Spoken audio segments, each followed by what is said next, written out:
Hello friends नमस्ते जय जगन्नाथ स्वागत करछि आजिर फ्रेश मिनी ब्लॉग को चलतु ब्लॉग टी स्टार्ट करवा। प्रथमे बसईदेली डालमा डालमा सिझिला परे क्षीरटी बसईदी सेपटे डालमाटा को फुटण करदेली जीरा लंका गुंड टिके देई तापरे नाती पई टिके बाढ़ी नहीं गली खुआइबा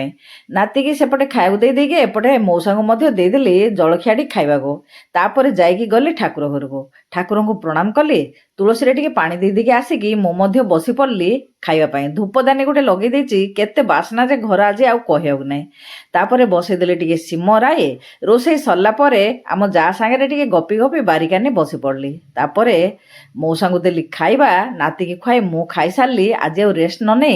खोजिली गोटे स्प्रे बोतल आनी सी जमी मिल जाए तादेह शांपू टे पकई देकी धरिकी पड़ेली छात उपरको सेबती गचरे एत जो पोक जे कहू नहीं। आपण मैंने जदि किसी मेडिसिन जानते ताहले निश्चय कमेंट रे कहे जो पोक मरिबा पई।